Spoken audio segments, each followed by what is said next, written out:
Praise the Lord. Praise the Lord. Hallelujah. Hallelujah. എല്ലാവരും ഇരിക്കുക. പ്രിയപ്പെട്ട സഹോദരങ്ങളെ, ഇന്ന് നമ്മൾ ചിന്തിക്കാൻ പോകുന്നത് ഒരു ക്രിസ്തീയ പൈതലിൻ്റെ മരണനിമിഷങ്ങളിൽ അദ്ദേഹത്തിന് ലഭിക്കുന്ന സൗഭാഗ്യങ്ങളെക്കുറിച്ചാണ്. നമ്മൾ ജീവിച്ചിരിക്കുന്ന കാലത്ത് ഒരു വിശ്വാസിയായി ജീവിച്ച്, ഒരു വിശ്വാസിയായി മരിക്കുന്നത് വരെ ഒരു വിശ്വാസിയായിരുന്ന്, അങ്ങനെ യേശുക്രിസ്തുവിൻ്റെ അംഗീകാരത്തിന് അർഹമായ ഒരു വ്യക്തിയായി മാറിയാൽ, അങ്ങനെ നമ്മൾ ജീവിക്കുന്ന കാലത്ത് ഒട്ടനവധി വ്യക്തികൾ, ഒരുപാട് പേര് നമ്മുടെ ഇടയിൽ തന്നെ നല്ല വിശ്വാസത്തിൻ്റെ ജീവിതം നയിച്ച്, അതിനുള്ള വില കൊടുത്ത്, കഷ്ടതകൾ സഹിച്ച്, അല്ലെങ്കിൽ അതിന് വിശ്വാസത്തിൻ്റെ ആ ജീവിതത്തിൽ ഉറച്ചു നിൽക്കുന്ന ധാരാളം പേരുണ്ട്. അങ്ങനെ ഒരു വ്യക്തിയെ കർത്താവ് എങ്ങനെയാണ് മാനിക്കുന്നത്? കർത്താവിന് മുമ്പിൽ ചെല്ലുമ്പോൾ ആ വ്യക്തിക്ക് എന്തൊക്കെയാണ് ലഭിക്കാൻ പോകുന്നത് എന്ന് ബൈബിളിൽ എന്തൊക്കെയാണ് പറഞ്ഞിരിക്കുന്നതെന്ന് ചുരുങ്ങിയ സമയം കൊണ്ട് നമ്മളൊന്ന് പ്രത്യേകം ശ്രദ്ധിക്കാൻ പോവുകയാണ്. എൻ്റെ പ്രിയപ്പെട്ട, ആദ്യമായിട്ട് വെളിപാടിൻ്റെ പുസ്തകത്തിൽ 3-ാം അധ്യായത്തിൽ 22-23 തിരുലിഖിതങ്ങളാണ്. Book of Revelation 3:22 and 23. അവിടെ നമ്മൾ വായിക്കുന്നത് എങ്ങനെയാണ്? വെളിപാട് 3:22-23. അത് 21 തൊട്ട് അയച്ചോട്ടെ. 21-22 ആദ്യം വായിക്കാം. 3:21-22. ഞാൻ വിജയം വരിച്ച് എൻ്റെ പിതാവിനോടൊത്ത് അവിടുത്തെ സിംഹാസനത്തിൽ ഇരിക്കുന്നത് പോലെ വിജയം വരിക്കുന്നവനെ എന്നോടൊത്ത് എൻ്റെ സിംഹാസനത്തിൽ ഞാൻ ഇരുത്തും. ആത്മാവ് സഭകളോട് അരുളി ചെയ്യുന്നത് എന്തെന്ന് ചെവിയുള്ളവൻ കേൾക്കട്ടെ. എൻ്റെ പ്രിയപ്പെട്ട സഹോദരങ്ങൾ, ഇത് എല്ലാവരും കേൾക്കണമെന്ന് കർത്താവ് നിർബന്ധിക്കുന്നില്ല. മനസ്സുണ്ടെങ്കിൽ കേട്ടാൽ മതി എന്ന് പറയുന്നത്. അതായത് ആത്മാവ് സഭകളോട് അരുളി ചെയ്യുന്ന എന്തെന്ന് ചെവിയുള്ളവൻ കേൾക്കട്ടെ. എന്താ കർത്താവ് പറയണത്?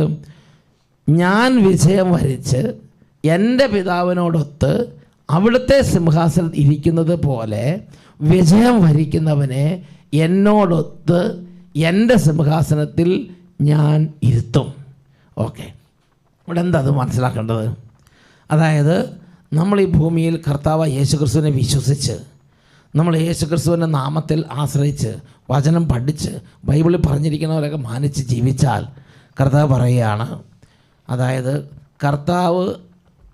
കർത്താവിൻ്റെ അടുത്ത് കൊണ്ട് ഇരുത്തുക എന്നല്ല പറഞ്ഞിരിക്കുന്നത്. കർത്താവിൻ്റെ അടുത്ത് കൊണ്ട് ഇരുത്തുക എന്നല്ല പറഞ്ഞിരിക്കുന്നത്.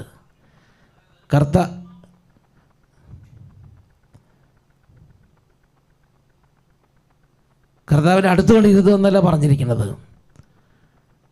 കർത്താവിനോടൊത്ത് കർത്താവിൻ്റെ സീറ്റിൽ, സിംഹാസനത്തിൽ ഇരുത്തും. ഞാൻ വിശുദ്ധ ലൂക്കായുടെ സുവിശേഷത്തിൻ്റെ 16-ാം അധ്യായത്തിൽ ധനവാൻ്റെ ലാസറിൻ്റെ കാര്യമുണ്ട്. അത് വായിക്കുന്നത് അബ്രാഹത്തിൻ്റെ മടിയിൽ ഇരിക്കുന്ന ലാസറിനെ കുറിച്ചുള്ള വചനഭാഗമുണ്ട്. അപ്പോൾ ഞാൻ എൻ്റെ ചെറുപ്പത്തിലൊക്കെ ചിന്തിച്ചിട്ടുണ്ട്, അബ്രാഹത്തിൻ്റെ മടിയിൽ ഇരിക്കുന്ന ലാസർ, അബ്രാഹത്തിൻ്റെ മടിയിൽ ഇരിക്കുന്ന ലാസർ. ഞാൻ പല വിധത്തിൽ ചിന്തിച്ചിട്ടുണ്ട്. എൻ്റെ പ്രിയപ്പെട്ട സഹോദരങ്ങളെ, ഇവിടെ അബ്രാഹത്തിൻ്റെ മടിയിലല്ല, യേശുവിനോടൊത്ത്, യേശുവിൻ്റെ സിംഹാസനത്തിൽ, യേശു പിതാവിനോടൊത്ത് എങ്ങനെ ഇരിക്കുന്നുവോ അതേപോലെ നമ്മളെ, ഈ ദുർബലരും നിസ്സാരരുമായ നമ്മളെ ഈശോയുടെ ഒത്ത്, ഈശോയുടെ സിംഹാസനത്തിൽ ഈശോ ഇരുത്തുകയാണ്. നിങ്ങൾ ചിന്തിച്ച് നോക്കിയാൽ, നിങ്ങൾ റൂമിലെങ്ങാനും ചെല്ലുകയാണെങ്കിൽ മാർപ്പാപ്പ ഇരിക്കുന്ന ആ സ്ഥലത്തേക്ക് നിങ്ങൾ എത്തിയെന്ന് വിചാരിക്കുക. ഉടനെ മാർപ്പാപ്പ എഴുന്നേറ്റ് നിങ്ങളെ സ്വീകരിച്ച് വെൽക്കം ചെയ്ത് മാർപ്പാപ്പ ഇരിക്കുന്ന കസേര കൊണ്ട് ഇരുത്തിയിട്ട് നിങ്ങളെ അവിടെ നിന്ന് ആദരിക്കുകയാണെങ്കിൽ എന്തായിരിക്കും സ്ഥിതി? അത് ഇറ്റ്സ് ആൻ ഓണറിങ് പ്രോസസ്സ്. അത് നമ്മൾ ആദരിക്കുക, ഓണർ ചെയ്യുകയാണ് അല്ലേ? നമ്മളോട് ഇരുത്തുകയാണെങ്കിൽ എന്തൊരു സംഭവമായിരിക്കും ആ വലിയ സമൂഹത്തിൽ. അതുകൊണ്ട് ഇതുപോലെ ദൈവത്തിൻ്റെ വചനത്തിൽ വെളിപ്പെടുത്തിയിരിക്കുകയാണ്, പിതാവ് യേശുവിനെ എങ്ങനെ ബഹുമാനിച്ചോ അതുപോലെ യേശുവിൽ വിശ്വസിച്ച് വിജയം വരിക്കുന്നവനെ യേശു ആദരിക്കും, ബഹുമാനിക്കും. വലിയ ബഹുമാനത്തിൻ്റെയും വലിയ ഈശോയുടെ സ്നേഹം നമ്മളിലേക്ക് പ്രവഹിക്കുന്ന സമയമായിരിക്കും ആ ഒരു സമയം. നമ്മുടെ മരണനേരം, നമ്മൾ മരിക്കുന്ന സമയം. ഉച്ചത്തിൽ പറഞ്ഞേ hallelujah, hallelujah, hallelujah, hallelujah, hallelujah, hallelujah. രണ്ടാമതായി വിശുദ്ധ യോഹന്നാന്റെ സുവിശേഷം 14 അധ്യായം 1 തൊട്ട് 3 വരെ വാക്യങ്ങൾ. വിശുദ്ധ യോഹന്നാന്റെ സുവിശേഷം 14 അധ്യായം 1 തൊട്ട് 3 വരെ വാക്യം. ഈശോ ഇതൊക്കെ നേരിട്ട് നമ്മളെ പഠിപ്പിച്ചുള്ള കാര്യങ്ങളാണ്. നിങ്ങളുടെ ഹൃദയം അസ്വസ്ഥമാകണ്ട, ദൈവത്തിൽ വിശ്വസിക്കുവിൻ, എന്നിലും വിശ്വസിക്കുവിൻ. എൻ്റെ പിതാവിൻ്റെ ഭവനത്തിൽ അനേകം വാസസ്ഥലങ്ങളുണ്ട്. ഇല്ലായിരുന്നെങ്കിൽ നിങ്ങൾക്ക് സ്ഥലമൊരുക്കാൻ പോകുന്നുവെന്ന് ഞാൻ നിങ്ങളോട് പറയുമായിരുന്നോ? നിങ്ങൾക്ക് സ്ഥലമൊരുക്കി കഴിയുമ്പോൾ ഞാനായിരിക്കുന്നിടത്ത് നിങ്ങളും ആയിരിക്കേണ്ടതിന് ഞാൻ വീണ്ടും വന്ന് നിങ്ങളെയും കൂട്ടിക്കൊണ്ടു പോകും. ഞാൻ വീണ്ടും വന്ന് നിങ്ങളെയും കൂട്ടിക്കൊണ്ട്, ഒരൊറ്റ ലക്ഷ്യമുള്ളൂ, ഞാനായിരിക്കുന്നിടത്ത് നിങ്ങളും ആയിരിക്കേണ്ടതിന് ഞാൻ വീണ്ടും വന്ന് നിങ്ങളെയും കൂട്ടിക്കൊണ്ടു പോകും. എൻ്റെ പ്രിയപ്പെട്ട സഹോദരങ്ങളെ, ഇത് നമ്മൾ മനസ്സിലാക്കേണ്ട കാര്യം ഇതാണ്. അതായത് നമ്മൾ മരിക്കുന്ന സമയത്ത് അവസാനം നമ്മൾ കാണുന്നത് യേശുവിനെ ആയിരിക്കും. യേശുവിനെ ആയിരിക്കും. ഈശോ നമ്മുടെ അടുത്തേക്ക് വരും. ഈശോ വരുമ്പോൾ യോസേപ്പ് പിതാവും മാതാവും നമ്മുടെ വീട്ടിൽ നിന്ന് മരിച്ചുപോയ സ്വർഗഭാഗ്യം അനുഭവിക്കുന്ന കുടുംബാംഗങ്ങളും എല്ലാവരും നമ്മുടെ അടുത്തേക്ക് എത്തും. വലിയ സ്വർഗീയ ദർശനങ്ങൾ, വലിയ സന്തോഷം, വലിയ അനുഗ്രഹം, വലിയ ആനന്ദത്തിൻ്റെ സെലിബ്രേഷൻ ആയിരിക്കും. തൻ്റെ ജനത്തോട് അവൻ ചേരുന്നു എന്നാണ് പറയണത്. ജീവിച്ചിരിക്കുന്നവരെക്കാൾ വളരെ അധികമായ ആളുകളാണ് മരിച്ച് നമ്മൾ വരാനിരിക്കുന്ന ലോകത്തുള്ളത്. അപ്പോൾ അവരിൽ സ്വർഗഭാഗ്യത്തിന് യോഗ്യരായവർ യേശു വരുമ്പോൾ യേശുവിനോട് കൂടെ, അപ്പം നമ്മളുടെ ആ മുറിയും നമ്മൾ മരിക്കുന്ന സ്ഥലം എല്ലാം വലിയ സ്വർഗവാസികളുടെ സാന്നിധ്യം നിറഞ്ഞ്, സ്വർഗീയ സംഗീതം മുഴങ്ങുന്ന, സ്വർഗീയ സ്വരങ്ങൾ നിറഞ്ഞ, യേശുവിൻ്റെ സാന്നിധ്യം നിറയുന്ന സ്ഥലമായി മാറും. യേശു വളരെ സന്തോഷത്തോടെ വന്ന് നമ്മളെ കൂട്ടിക്കൊണ്ടു പോകും. എവിടേക്കാണ്? യേശുവിനോട് കൂടെ ആയിരിക്കുന്നത്. എപ്പോഴും പറയുന്ന കാര്യമാണ്, തന്നോടൊത്ത് ആയിരിക്കാൻ, യേശു ആയിരിക്കുന്നിടത്തായിരിക്കാൻ, യേശുവിൻ്റെ കസേരയിൽ ഇരിക്കാൻ, യേശുവിൻ്റെ കൂടെ നടക്കാൻ യേശു കൊണ്ടുപോവുകയാണ് ചെയ്യുന്നത്. അത്രയും വലിയ ഓണറാണ് എന്ന് പറഞ്ഞാൽ, നിങ്ങൾ യേശു എന്ന് പറഞ്ഞാൽ നിസ്സാര ഒരാളല്ല, സർവ്വ സൃഷ്ടപ്രപഞ്ചത്തിൻ്റെയും അധിപതി, എല്ലാറ്റിൻ്റെ മേലും അധികാരം പിതാവ് കൊടുത്തിരിക്കുന്ന സർവാധികാരിയായ ദൈവമാണ് നമ്മുടെ അടുത്തേക്ക് വരുന്നത്. പുത്രൻ്റെ മേൽ സർവ്വ അധികാരങ്ങളും പിതാവ് പുത്രനെ ഏൽപ്പിക്കുകയാണ്. ആ പുത്രനാണ് നമ്മളുടെ അടുത്തേക്ക് വരുന്നത്. മാലാഖയോ മാതാവോ യോസേപ്പ് പിതാവാണ് നമ്മളെ കൊണ്ടുപോകണമെന്ന് വിചാരിക്കേണ്ട. യേശു നമ്മളെ കൊണ്ടുപോവുകയാണ്. വിശുദ്ധ ലൂക്കായുടെ സുവിശേഷം, ഇനി അടുത്ത മൂന്നാമത്തത്, വിശുദ്ധ ലൂക്കായുടെ സുവിശേഷത്തിൽ 12 അധ്യായം 35 തൊട്ട് ഒരു 38 വരെ ഞങ്ങൾ വായിക്കാം. 35 തൊട്ട് 38 വരെ. അവിടെ മറ്റൊരു കാര്യമാണ് നമ്മൾ കാണുന്നത്.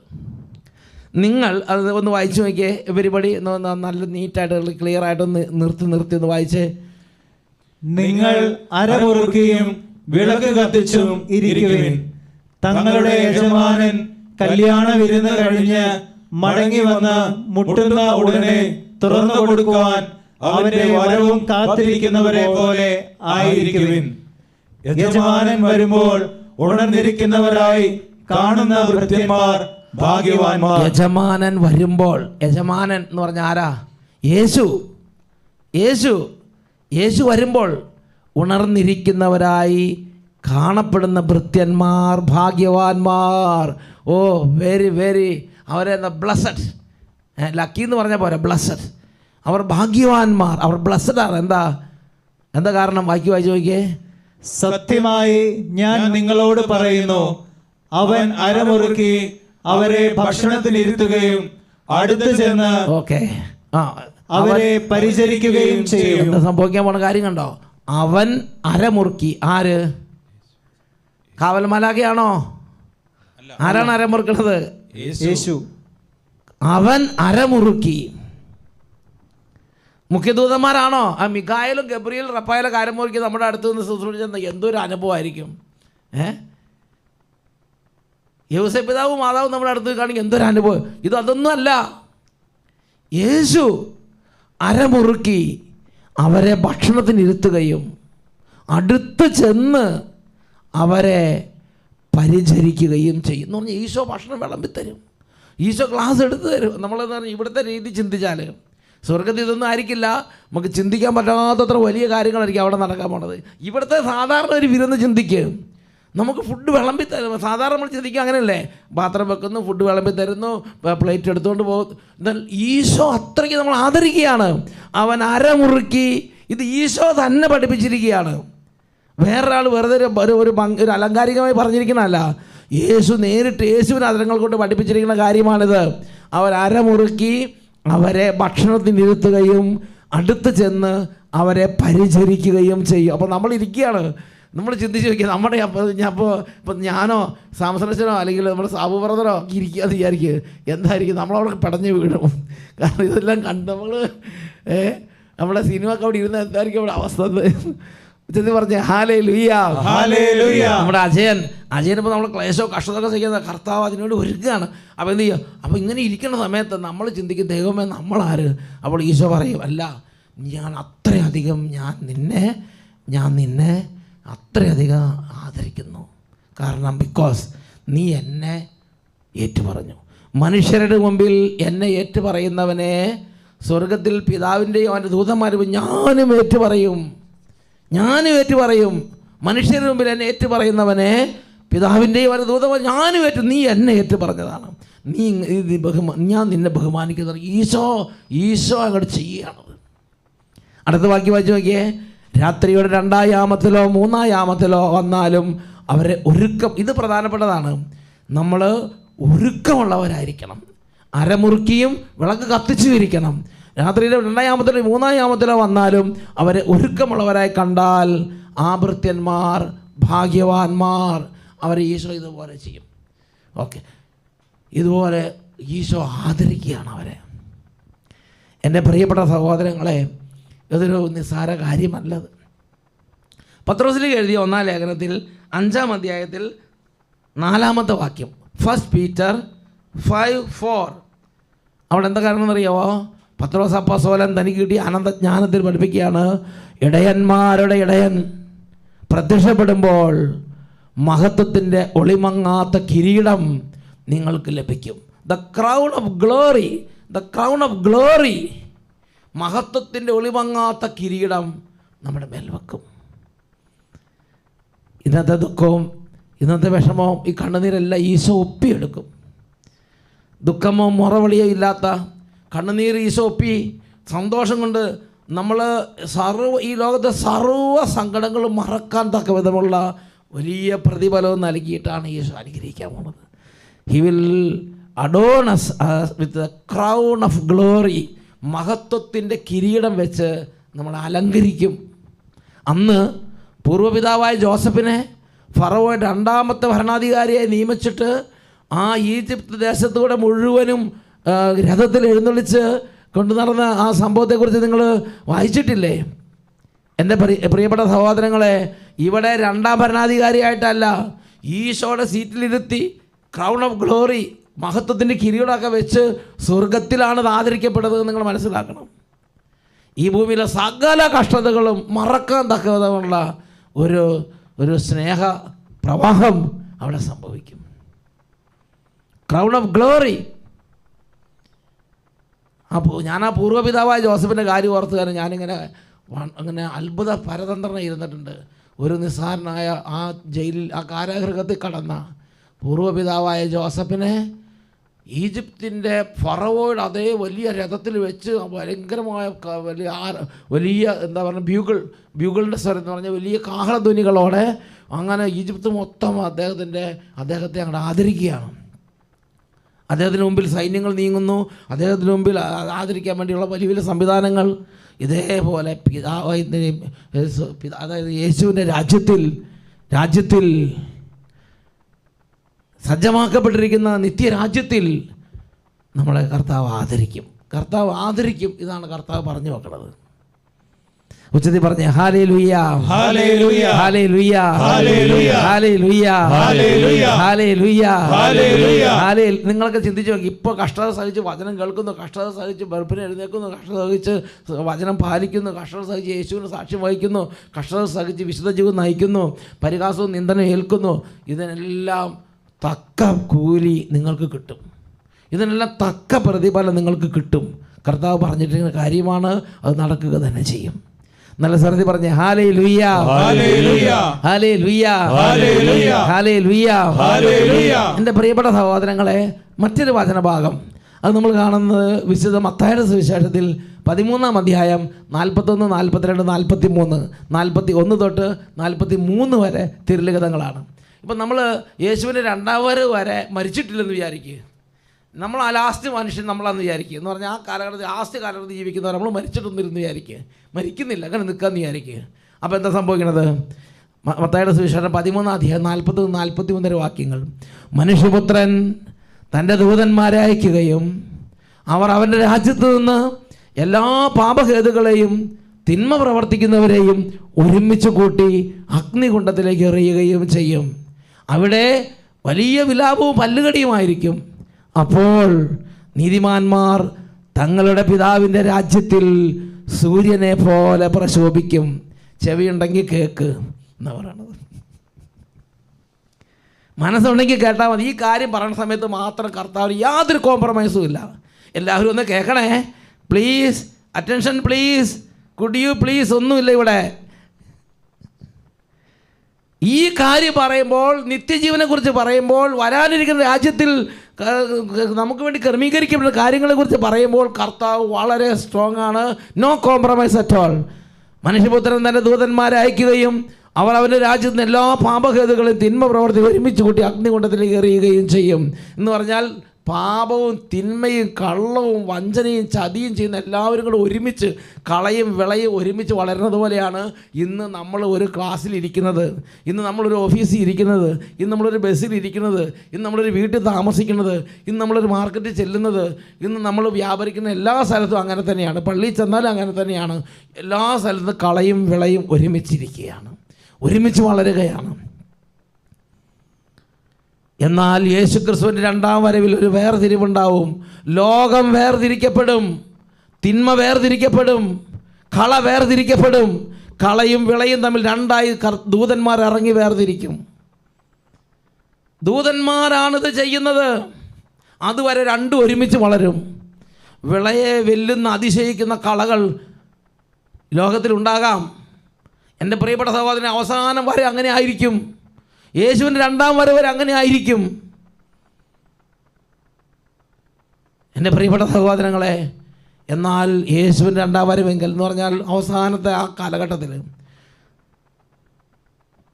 നീതിമാന്മാർ തങ്ങളുടെ പിതാവിൻ്റെ രാജ്യത്ത് സൂര്യനെ പോലെ എന്ന് പറഞ്ഞാൽ നമ്മുടെ ഇപ്പോഴത്തെ അവസ്ഥയെ കണ്ട് മാറി വലിയ എന്താ പറയുന്നത്, ദ ക്രൗൺ ഓഫ് എന്താ പറയുന്നത് ലൈറ്റ്, വലിയ പ്രകാശത്തിൻ്റെ കിരീടങ്ങൾ കർത്താവ് നമ്മളെ അണിയിക്കും.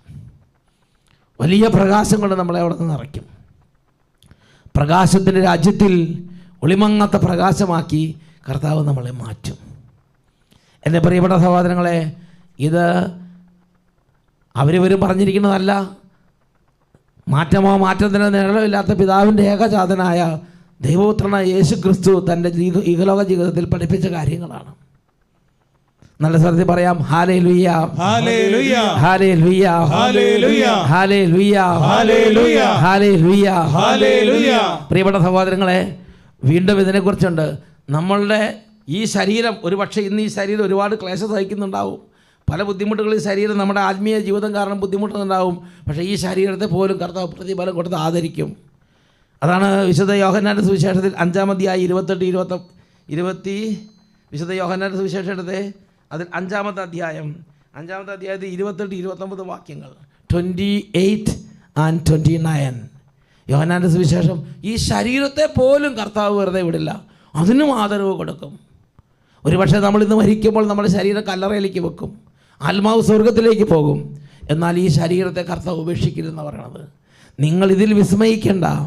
എന്തെന്നാൽ കല്ലറകളിലുള്ളവരെല്ലാം അവരുടെ സ്വരം ശ്രവിക്കുന്ന സമയം വരുന്നു. അപ്പോൾ നന്മ ചെയ്തവർ ജീവൻ്റെ ഉയർപ്പിനായും തിന്മ ചെയ്തവർ ശിക്ഷാവിധിയുടെ ഉയർപ്പിനായും പുറത്തു വരും.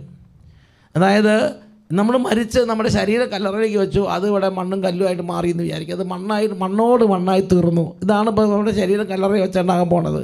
അത് പുഴുവരിച്ച് അത് മണ്ണോട് മണ്ണായി തീരും. കുറേ കാലം കഴിയുമ്പോൾ അസ്ഥികൾ പോലും ദ്രവിച്ചു പോയെന്നിരിക്കാം. ഒരു നൂറ്റാണ്ട് കഴിഞ്ഞാൽ ഒരു പൊടി പോലും ഉണ്ടാവില്ല. അത് പുല്ലായും വാഴയായും ഒക്കെ വലിച്ചെടുത്ത് അത് ഈ പ്രപഞ്ചത്തിൽ ലയിച്ചു ചേരും.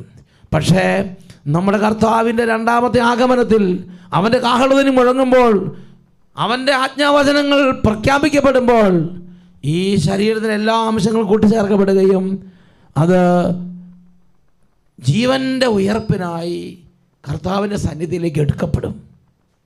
അപ്പോൾ നന്മ ചെയ്തവർ ജീവൻ്റെ ഉയർപ്പിനായും തിന്മ ചെയ്തവർ ശിക്ഷാവിധിയുടെ ഉയർപ്പിനായും പുറത്തു വരും. ഓക്കെ, എല്ലാവരും വരും. നന്മ ചെയ്തത് മാത്രമല്ല, തിന്മ ചെയ്തൊരു ശരീരം വരും. പക്ഷേ തിന്മ ചെയ്ത ശരീരം കറുത്ത് കരിക്കട്ടയായി ഇങ്ങനെ ഒരു പ്രത്യേക അവസ്ഥയിൽ മുകളിലേക്ക് കയറി. എന്നാൽ ഈ നീതിമാന്മാരുടെ ശരീരം അപ്പോൾ നീതിമാന്മാർ തങ്ങളുടെ പിതാവിൻ്റെ രാജ്യത്ത് സൂര്യനെ പോലെ പ്രശോഭിക്കും. ഇത് തന്നെ ദാനിയേൽ പുസ്തകത്തിൽ 12-ാം അധ്യായം 2-ാമത്തെ വാക്യത്തിൽ പറഞ്ഞിട്ടുണ്ട്. ദാനിയേൽ 12:2 ഈ കരിക്കട്ട പോലെ വരുന്നത്, അത് നിത്യ ലജ്ജയും നിത്യ നിന്നുകൊണ്ട് മൂടപ്പെട്ട് ഇങ്ങനെ കരിമ്പടക്കെട്ടായി ചിലർ കയറി വരുമെന്നാണ് പറഞ്ഞിരിക്കുന്നത്. വായിച്ചു നോക്കിയേ, ദാനിയേൽ 12:2. ഭൂമിയിലെ പൊടിയിൽ ഉറങ്ങുന്ന അനേകർ ഉണരും. അനേകർ എന്ന് പറഞ്ഞാൽ ഭൂമിയിലെ പൊടിയിൽ ആദത്തിൻ്റെ കാലം തൊട്ട് യേശുവിന് 2ാം വരവ് വരെ ഭൂമിയിൽ മറയ്ക്കപ്പെട്ട മുഴുവൻ ശരീരങ്ങളും യേശു ക്രിസ്തുവിൻ്റെ ആജ്ഞാവചനം കേൾക്കുമ്പോൾ ഈ ശരീരം മണ്ണിൽ നിന്ന് എഴുന്നേറ്റ് വരും. ഭൂമിയിലെ പൊടിയിൽ ഉറങ്ങുന്നവർ ഉണരും. ചിലർ നിത്യജീവനായി സൂര്യനെ പോലെ പ്രകാശിച്ച് വരും. അതാണ് സ്വർഗത്തിൽ സമ്മാനം കിട്ടുന്നവർ. മറ്റുള്ളവരോ നിത്യലജ്ജ കൊണ്ട് മൂടി നിത്യം നിന്നുകൊണ്ട് പൊതിഞ്ഞ് കരിമ്പടക്കെട്ടായി വിലാപവും പല്ലുകടിയായിട്ട് അവർ വരും. ഉച്ചത്തിൽ പറഞ്ഞേ hallelujah, hallelujah, hallelujah, hallelujah, hallelujah, hallelujah. എൻ്റെ പ്രിയപ്പെട്ട സഹോദരങ്ങളെ, ഇത് കർത്താവ് നമ്മുടെ ശരീരത്തെ പോലും ആദരിക്കുന്നു എന്നാണ് ഇതിൽ നമ്മൾ മനസ്സിലാക്കേണ്ടത്. തെസ്സലോനിക്കക്കാർക്ക് എഴുതിയ 1-ാം ലേഖനത്തിൽ 4-ാമത്തെ അധ്യായത്തിൽ 16-17 തിരുലിഖിതങ്ങൾ, 1 Thessalonians chapter 4 verses 16 and 17. എന്തെന്നാൽ അധികാരപൂർണമായ ആജ്ഞാവചനം കേൾക്കുകയും പ്രധാന ദൂതൻ്റെ ശബ്ദം ഉയരുകയും ദൈവത്തിൻ്റെ കാഹളധ്വനി മുഴങ്ങുകയും ചെയ്യുമ്പോൾ കർത്താവ് സ്വർഗത്തിൽ നിന്നിറങ്ങി വരികയും ക്രിസ്തുവിൽ മരണമടഞ്ഞവർ ആദ്യം അവർ നീതി സൂര്യനായി ഉയർത്തെഴുന്നേൽക്കും. അവർ സൂര്യനെ പോലെ ഉയർത്തെഴുന്നേറ്റ് വരും. അപ്പോൾ ജീവിച്ചിരിക്കുന്നവർ, നമ്മിൽ അവശേഷിക്കുന്നവർ ആകാശത്തിൽ കർത്താവിനെ എതിരേൽക്കാനായി അവനോടൊപ്പം മേഘങ്ങളിൽ സംഭവിക്കപ്പെടും. അങ്ങനെ നാം എപ്പോഴും കർത്താവിനോട് കൂടെ ആയിരിക്കുകയും ചെയ്യും. അപ്പോൾ എല്ലാ സ്ഥലത്തും പറയുന്ന കാര്യം എന്താ? കർത്താവിനോട് കൂടെ. കുഞ്ഞാട് എവിടെ പോകുന്നു അവിടെ എല്ലാം കുഞ്ഞാടിനെ അനുഗമിക്കുന്നവർ, കർത്താവിനൊപ്പം ഇരിക്കുന്നവർ, കർത്താവ് ഭക്ഷണം കൊടുക്കുന്നവർ, കർത്താവിൻ്റെ സഹവാസത്തിൽ നിറഞ്ഞു നിൽക്കുന്നവർ, പ്രകാശത്തിൽ ലയിച്ചിരിക്കുന്നവർ. നല്ല സ്വരത്തിൽ പറഞ്ഞേ hallelujah, hallelujah, hallelujah, hallelujah, hallelujah, hallelujah, hallelujah, hallelujah, hallelujah, hallelujah. അതുകൊണ്ടാണ് ഈശോ പഠിപ്പിച്ചത്, എന്നെ ബഹുമാനിക്കുന്നവൻ, എന്നെ ശുശ്രൂഷിക്കുന്നവനെ എൻ്റെ പിതാവ് ബഹുമാനിക്കും. വിശുദ്ധ യോഹന്നാൻ്റെ സുവിശേഷത്തിൽ ഈശോ തൻ്റെ മക്കളെ പഠിപ്പിച്ചിരിക്കുന്ന വളരെ പ്രധാനപ്പെട്ട ഒരു ഉത്ബോധനമാണ്. നമ്മൾ ഈ ഭൂമിയിൽ ഈശോയെ മാനിച്ച് സന്തോഷിച്ച് ഈശോയെ മഹത്വപ്പെടുത്തി ജീവിച്ചാൽ, വിശുദ്ധ യോഹന്നാൻ്റെ സുവിശേഷം 12-ാം അധ്യായത്തിൽ 26-ാമത്തെ വാക്യത്തിൻ്റെ അവസാന ഭാഗം, ജോൺ 12:26 ലാസ്റ്റ് ഭാഗം, എന്നെ ശുശ്രൂഷിക്കുന്നവനെ എൻ്റെ പിതാവ് ബഹുമാനിക്കും. ഞാനായിരിക്കുന്നിടത്ത് എൻ്റെ ശുശ്രൂഷകനും, എപ്പോഴും ഈ സാധാ പറയണത്, ഞാനും എൻ്റെ ശുശ്രൂഷകനും ഒന്നായിരിക്കും. ഞാനായിരിക്കുന്നിടത്ത് എൻ്റെ ശുശ്രൂഷകനുമായിരിക്കും. എൻ്റെ ശുശ്രൂഷകനായിരിക്കുന്നിടത്ത് ഞാനായിരിക്കും, ഞാനായിരിക്കുന്നിടത്ത് എൻ്റെ ശുശ്രൂഷകനായിരിക്കും. എന്നെ ശുശ്രൂഷിക്കുന്നവനെ എൻ്റെ പിതാവ് സ്വർഗത്തിലെ എല്ലാ മഹിമയും നൽകി ആദരിക്കും, എൻ്റെ പിതാവ് ബഹുമാനിക്കും. ഓക്കെ, ഉച്ചത്തിൽ പറഞ്ഞേ ഹല്ലേലൂയ, ഹല്ലേലൂയ. ഇന്ന് കഷ്ടങ്ങളും ക്ലേശങ്ങളൊക്കെ ഉണ്ടായിരിക്കാം, ഇന്ന് ബുദ്ധിമുട്ടുണ്ടെങ്കിലും ഇന്ന് വിശുദ്ധിയോടുകൂടെ നമ്മൾ ജീവിക്കണം. വിശുദ്ധിയോടുകൂടെ നമ്മൾ കർത്താവിൻ്റെ സന്നിധിയിലായിരിക്കണം. കർത്താവ് നമ്മൾക്ക് വലിയ പ്രതിഫലം നൽകാനിരിക്കുന്നു. നിങ്ങളുടെ വിശ്വാസം നിങ്ങൾ കൈമോശം നടത്തി കളയരുത്. അതിന് വലിയ ഇത് ലഭിക്കാനിരിക്കുകയാണ്. അതാണ് പത്രോസിലേക്ക് എഴുതിയ 1-ാം ലേഖനത്തിൽ 1-ാം അധ്യായത്തിൽ 6-8 വരെ വാക്യങ്ങൾ. പത്രോസിലേക്ക് എഴുതിയ 1-ാം ലേഖനത്തിൽ 1-ാം അധ്യായത്തിൽ 6-8 വരെ. വിശ്വാസം നിങ്ങൾ നശിപ്പിച്ച് കളയരുത്, വിശുദ്ധ ജീവിതം നിങ്ങൾ നശിപ്പിച്ച് കളയരുത്. അത് സ്തുതിക്കും ബഹുമാനത്തിനും അതൊക്കെ ഹേതുവായി മാറും. വായിച്ചു നോക്കിക്കേ, അല്പകാലത്തെ വിവിധ പരീക്ഷകൾ നിമിത്തം നിങ്ങൾക്ക് വ്യസനിക്കേണ്ടി വന്നാലും അതിൽ ആനന്ദിക്കുവീൻ. അഗ്നിശോധനയെ അതിജീവിക്കുന്ന നിസ്സാരമായ സ്വർണത്തേക്കാൾ വിലയേറിയതായിരിക്കും പരീക്ഷകളെ അതിജീവിക്കുന്ന നിങ്ങളുടെ വിശ്വാസം. അത് യേശുക്രിസ്തുവിൻ്റെ പ്രത്യാഗമനത്തിൽ സ്തുതിക്കും ബഹുമാനത്തിനും മഹത്വത്തിനും ഹേതുവായിരിക്കും. സ്തുതിക്കും ബഹുമാനത്തിനും മഹത്വത്തിനും ഹേതുവായിരിക്കും. അവനെ നിങ്ങൾ കണ്ടിട്ടില്ലെങ്കിൽ സ്നേഹിക്കുന്നു, ഇപ്പോൾ കാണുന്നില്ലെങ്കിൽ അവനെ വിശ്വസിച്ചുകൊണ്ട് അവാച്യവും മഹത്വപൂർണ്ണമായ സന്തോഷത്തിൽ നിങ്ങൾ മുഴുകുന്നു. ഇന്ന് നിങ്ങൾ ഈശോയെ കണ്ടാൽ എന്നപോലെ ജീവിക്കുകയാണ്, കണ്ണുകൊണ്ട് കാണുന്നില്ലായിരിക്കാം. ഈ വചനങ്ങൾ നിങ്ങളുടെ ഹൃദയങ്ങളിൽ സൂക്ഷിക്കണമെന്ന് ഞാൻ ദയവ് ചെയ്ത് അഭ്യർത്ഥിക്കുകയാണ്. എഴുന്നേറ്റ് നിൽക്കാം, നമ്മളൊന്ന് പ്രാർത്ഥിക്കാൻ പോവുകയാണ്. ഈ സാംസണച്ചൊക്കെ ഇവിടെ ഒരുപാട് കടന്ന് കഷ്ടപ്പാട് സഹിക്കുമ്പോൾ ഞാൻ മനസ്സിൽ ആത്മന ദർശിക്കുകയാണ്, ഒരു നാൾ ഈ കഷ്ടതയ്ക്കെല്ലാം കർത്താവ് ഒരു പ്രതിഫലം കൊടുക്കും. ഉച്ചത്തിൽ പറഞ്ഞേ ഹല്ലേലൂയ, ഹല്ലേലൂയ. നിങ്ങൾ ഒരുപാട് പേര്, ഞാൻ ഓരോ രാജ്യങ്ങൾ വരുമ്പോൾ നിങ്ങളുടെ കഷ്ടതകൾ ഞാൻ അറിയുന്നുണ്ട്. ഒരുപാട് ക്ലേശങ്ങളും ഞെരുക്കത്തിലൂടെ കടന്നു പോകുന്ന ആത്മാക്കളെ ഞാൻ കാണുന്നുണ്ട്. ഒരു നാൾ ഈ കഷ്ടതയ്ക്ക് തക്ക പ്രതിഫലം ദൈവം തരും. ഇടയ്ക്ക് വെച്ച് നിങ്ങൾ നിർത്തിക്കളയരുത്, ഇടയ്ക്ക് വെച്ച് കർത്താവിനെ ഉപേക്ഷിച്ച് പോകരുത്. ദൈവമേ, അവിടുത്തെ കൃപ തരണമേ. വിശുദ്ധിയോടെ ജീവിച്ച് അങ്ങേക്ക് വേണ്ടി ഒരുങ്ങി കാത്തിരിക്കാൻ അനുഗ്രഹിക്കണം. രണ്ട് കരങ്ങൾ ഉയർത്താം, ഉച്ചത്തിലൊന്ന് സ്തുതിച്ചേ. Hallelujah, hallelujah, hallelujah, hallelujah, hallelujah, hallelujah, hallelujah. യേശുവേ ആരാധന, ആരാധന, ആരാധന. യേശുവേ ആരാധന, ആരാധന, ആരാധന. ഓ ദൈവമേ, അവിടുന്ന് അവിടുത്തെ കൃപാദാനങ്ങൾ വർഷിക്കണമേ. ഹല്ലേലൂയ, ആരാധന, ആരാധന, വളർന്നിരിക്കുന്നവരെ ശക്തിപ്പെടുത്തണമേ. ഒത്തിരി ഒരുക്കത്തോടും ഒത്തിരി ജാഗ്രതയോടും കൂടി വിശുദ്ധ ജീവിതം കൈവിടാതെ സൂക്ഷിച്ച് മുന്നോട്ട് കൊണ്ടുപോകാൻ ഞങ്ങളെ ബലപ്പെടുത്തണമേ കർത്താവേ. Hallelujah, hallelujah. ഈശോയെ ആരാധന, ഈശോയെ ആരാധന, ഈശോയെ ആരാധന. ഉച്ചത്തിൽ പറഞ്ഞേ hallelujah, hallelujah. Praise the Lord, praise the Lord. ഇരിക്കാം. നമ്മൾ തുടർന്ന് പരിശുദ്ധ കുർബാന എഴുന്നള്ളിച്ച് വെച്ചുള്ള പ്രാർത്ഥനയിലേക്ക് പ്രവേശിക്കുകയാണ്. നമ്മൾ ഒരുപാട് പ്രാർത്ഥനയിലും വിശ്വാസത്തിലും ഉറച്ചു നിൽക്കണം. കർത്താവ് നമ്മളെ ബലപ്പെടുത്തുകയാണ്. ഹോളി സ്പിരിറ്റ് ഈവനിങ്ങിൻ്റെ ഈ ഒരു ശുശ്രൂഷയിൽ കർത്താവ് ആഗ്രഹിക്കുന്ന ഒരു കാര്യം, യേശുവിന് വേണ്ടി കാത്തിരിക്കുന്ന ഒരു ജനത അവർ ആത്മാവിൽ ബലം പ്രാപിക്കണമെന്ന് കർത്താവ് ആഗ്രഹിക്കുന്നുണ്ട്. നിങ്ങളുടെ മറ്റ് സ്നേഹിതരെ, ശുശ്രൂഷകരെയും സഹശുശ്രൂഷകരെല്ലാം ഇങ്ങനെയുള്ള കാര്യങ്ങൾക്ക് വേണ്ടി നിങ്ങൾ കൂട്ടിക്കൊണ്ട് വരണം. എന്നുറക്കെ പറഞ്ഞേ ഹല്ലേലൂയ, ഹല്ലേലൂയ. ഇന്ന് നമ്മൾ അധ്വാനിക്കുന്നതിന് ദൈവം പ്രതിഫലം തരും. ഇന്ന് കഷ്ടതകൾ സഹിക്കുന്നതിന് പ്രതിഫലം തരും. ഇന്ന് ഈശോയ്ക്ക് വേണ്ടി ചെയ്യുന്ന ഓരോ ചെറിയ കാര്യത്തിന് പോലും അവിടുന്ന് സമ്മാനം തരാതെ നിങ്ങൾ വിടില്ല. അധ്വാനിക്കുന്നവർക്ക് പ്രതീക്ഷിക്കാനുണ്ട്, അധ്വാനിക്കാത്തവർക്ക് പിന്നെ എന്താ ഉള്ളത്? അതുകൊണ്ട് നമ്മൾ എന്തിനു വേണ്ടി ഈ വ്യർത്ഥതയ്ക്ക് വേണ്ടി അടിമപ്പെടാതെ മാക്സിമം ദൈവരാജ്യത്തെക്കുറിച്ച് കർത്താവിനെ കുറിച്ച് ഓർത്ത് അവന് വേണ്ടി നിങ്ങൾ എന്തെങ്കിലും ചെയ്യുക. അതിന് അനുഗ്രഹം നിങ്ങൾക്കുണ്ടാകും. നല്ല സ്വരത്തിൽ പറഞ്ഞേ ഹല്ലേലൂയ, ഹല്ലേലൂയ.